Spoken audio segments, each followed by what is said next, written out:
శ్రీమాత్రే నమ. జయ గురు దత్తాత్రేయ నమ. ఈ వీడియోలో మనం మీనరాశి వారికి మార్చి 9 నుంచి 15వ తారీఖు మధ్యలో జరగబోయే వారఫలాలు తెలుసుకుందాం. రాశి అందే సంచరిస్తున్నటువంటి శుక్ర బుధ రాహుగ్రహాల కలయికతో ఈ రాశి వారికి వీళ్ళు ఏదైనా మీడియాలో కానీ సినిమా టీవీ రంగంలో ఉన్నప్పుడు వారికి చాలా వరకు మంచి అవకాశాలు రావడం జరుగుతూ ఉంటుంది. వారిలో ఉన్నటువంటి విద్వత్తుకి తగిన గుర్తింపు రావడం జరుగుతూ ఉంటుంది. ముఖ్యంగా ఎవరైతే టెక్నికల్ రంగంలో కానీ సినిమా ఫీల్డ్లో కానీ ఉన్నారో వారికి ఒక సెలబ్రిటీ హోదా లభిస్తుంది. వారి యొక్క జీవన విధానంలో మార్పు రావడం కూడా జరుగుతూ ఉంటుంది. అయితే కొన్ని బలహీనతల వల్ల వాళ్ళలో ఉన్నటువంటి ప్రతిభ బయటికి రాకుండా ఉంటుంది. కాబట్టి దాన్ని వారు జాగ్రత్తగా తగ్గించుకొని కేవలం వ్యక్తిగత విషయాలపైన కాకుండా వాళ్ళలో ఉన్నటువంటి ప్రతిభను పైకి తెచ్చుకుంటే ఇంకా కృషి చేస్తే ఇంకా మంచి నేమ్ కూడా ఈ రాశి వారికి రావడం జరుగుతూ ఉంటుంది. అయితే కొద్ది రోజులుగా వ్యయస్థానంలో సంచరిస్తున్నటువంటి ఈ శని భగవానుడు ఆర్థిక పరంగా చాలా ఎక్కువ ఖర్చు పెట్టడం జరుగుతూ ఉంటుంది. ఏ ప్రయత్నం చేద్దామన్నా కూడా ఫైనాన్షియల్గా ఎక్కువ ఇబ్బంది ఈ రాశి వారికి రావడం జరుగుతూ ఉంటుంది. దానివల్ల ఏంటంటే వీళ్ళు ఏదన్నా కొత్త ప్రయత్నం చేద్దామంటే మనీ లోటు వల్ల ఆగిపోవడం జరుగుతూ ఉంటుంది. అటువంటి వారికి ఈ సమయంలో మీ సమీప బంధువులు కానీ మిత్రులు కానీ ఆర్థిక పరంగా సహకరించి మీలో ఉన్నటువంటి ప్రతిభను పైకి తీసుకొచ్చే విధంగా వారు మీకు సహకరించే అవకాశం ఉన్నది. కాబట్టి చాలా జాగ్రత్తగా ఈ అవకాశాన్ని ఉపయోగించుకుంటే మీరు కూడా ఒక మంచి గుర్తింపు తెచ్చుకునే అవకాశాలు ఉన్నాయి. ఇక ఈ రాశి వారికి ఎక్కువగా కుజుడు చతుర్థ స్థాన సంచారం వల్ల చాలా వరకు స్థిరాస్తిపై ఉన్నటువంటి సమస్యలు పరిష్కారం అవుతాయి. మీకు ఏదైనా పెద్దల ద్వారా స్థిరాస్తి రావాల్సి ఉంటే అది ఈ సమయంలో మీకు లభించే అవకాశం ఉన్నది. అలాగే మీ ప్రాపర్టీ ఏదన్నా ఇతరుల ఆధీనంలో ఉన్నా దాన్ని మీరు స్వాధీనం చేసుకునే విధంగా ఈ గ్రహస్థితి మీకు చాలా వరకు సహకరించే అవకాశం ఉన్నది. కాబట్టి కంపల్సరీగా మీరు మీ యొక్క ఆస్తి వ్యవహారాలని ఈ సమయంలో పరిష్కరించుకుంటే అది మీకు అనుకూలించే అవకాశం ఉన్నది.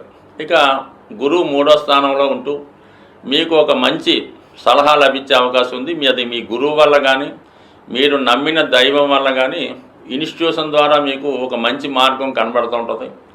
దాన్ని మీరు ఆ మార్గం ద్వారా వెళ్ళడం వల్ల చాలా వరకు మీతో పాటు నలుగురిని మంచి మార్గంలో పెట్టే విధంగా ఈ గురువు మిమ్మల్ని సహకరిస్తాడు. ఏదైతే వివాహ ప్రయత్నాలు వాయిదా పడుతూ వచ్చాయో అవి ఈ సమయంలో ఒక ఫైనల్కి వచ్చే అవకాశం ఉంది. ఈ శుక్రగ్రహం అలాగే సప్తమాధిపతిగా ఉన్నటువంటి బుధుడు కలిసి సంచరించే సమయంలో గతంలో మీకు దగ్గరగా వచ్చినటువంటి వివాహ సంబంధాలు ఏవైనా ఉంటే అవి మళ్ళా తిరిగి ప్రయత్నం చేస్తే వివాహం కుదిరే అవకాశం ఉంది. అలాగే విదేశ ప్రయత్నాలు కానీ నూతన ఉద్యోగ ప్రయత్నాలు కానీ చాలా వరకు ఫలిస్తాయి. కాబట్టి ఏదన్నా గట్టిగా ప్రయత్నం చేయండి. ఈ శని ప్రభావం వల్ల ఎలా ఉంటుందంటే ఏ ప్రయత్నం అన్నా 1-2 సార్లు చేయవలసి ఉంటుంది. అలాగే 1000 రూపాయలు ఖర్చు పెట్టేది కూడా 10,000 ఖర్చు పెట్టవలసి ఉంటుంది. కాబట్టి సాధ్యమైనంత వరకు మీరు ఈ మనీ విషయంలో ఎకానమీగా అవసరమైతే అవసరమైన చోటే ధనం ఖర్చు పెట్టాలి తప్ప దేనికి పడితే దాన్ని ఖర్చు పెట్టడం వల్ల అత్యవసర సమయాల్లో ఆర్థికంగా ధనానికి ఇబ్బంది కలుగుతూ ఉంటుంది. కాబట్టి ఏదైనా నిదానంగా ఆలోచించి నిర్ణయం తీసుకోండి. అపోహలకి అర్హత లేని దానికి అత్యాశకి వెళ్ళడం వల్ల చాలా వరకు మీకు నష్టం కలిగే అవకాశం ఉంది.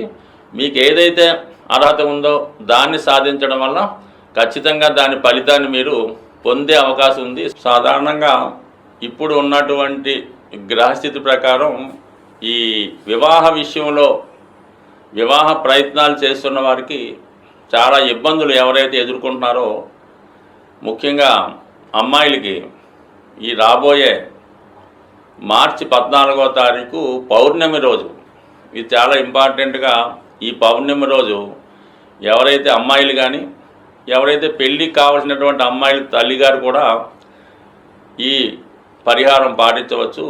ఆ రోజు అమ్మవారి ఆలయంలో లేదంటే మీ గృహంలో అయినా పర్వాలేదు, చక్కగా పాయసం అంటే కొత్త బియ్యంతో ఆవు పాలతో పాయసం తయారు చేసి అమ్మవారికి నివేదన చేయడం వల్ల ఆ ప్రసాదాన్ని కనీసం ఒక 2-3 ముత్తైదువుల కన్నా ప్రసాదంగా పెట్టడం వల్ల, మరియు ఆ పౌర్ణమి రోజు సాయంకాలం పూట చక్కగా లలితా సహస్రనామాన్ని పారాయణ చేయడం వల్ల అమ్మాయిలకి వివాహం తొందరగా జరిగే అవకాశం ఉంటుంది.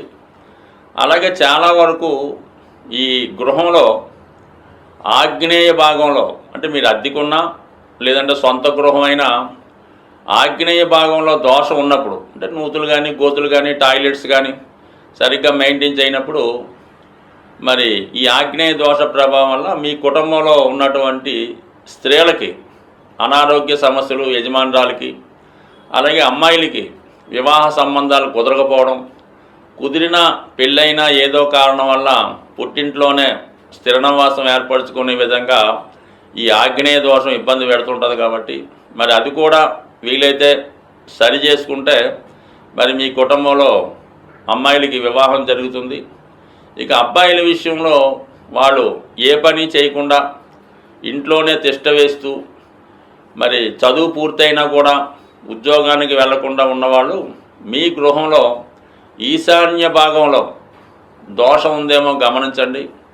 ఆ ఈశాన్య భాగంలో దోషం ఉన్నప్పుడు కామన్గా మీ మగపిల్లలు ఎందుకు పనికి రాకుండా, అంటే మంచి చదువు ఉంటుంది, మంచి బుద్ధిమంతులై ఉంటారు, కానీ ఉద్యోగ ప్రయత్నాలు చేయరు, వచ్చినా కూడా అవి సరిగ్గా నిర్వహించలేకపోతుంటారు. కాబట్టి ఈ ఈశాన్య దోషాన్ని సరి చేసుకోవడం వల్ల మీకు సంతానం మగపిల్లలు అభివృద్ధిలోకి వస్తారు. ఆగ్నేయ దోషాన్ని సరి చేసుకోవడం వల్ల అమ్మాయిల యొక్క సమస్య పరిష్కారం అయ్యే అవకాశం ఉంది. సాధ్యమైనంత వరకు ఇవి చూసుకుంటూ చిన్నపాటి రెమెడీలు చేసుకోవడం వల్ల కంపల్సరీగా మీకు ఈ వివాహంలో ఉన్నటువంటి సమస్యలు చాలా వరకు తొలగే అవకాశం ఉంది. అలాగే కామన్గా ఈ పౌర్ణమి రోజు సత్యనారాయణ స్వామి వ్రతం చేసుకున్న, లలిత అమ్మవారికి లలితా సహస్రనామం చదివి కుంకుమార్చన చేసుకున్న చాలా వరకు ఈ సమస్యలు మీకు సాల్వ్ అయ్యే అవకాశం ఉంటుంది. అంటే మిగతా రోజులు చేసిన పరిహారం కన్నా ఈ పౌర్ణమి రోజు చేసే పరిహారానికి ఎక్కువ ప్రతిఫలం ఉంటుంది. అలాగే దాని యొక్క ఫలితం కూడా తొందరగా రావడం జరుగుతుంది. స్వస్తి.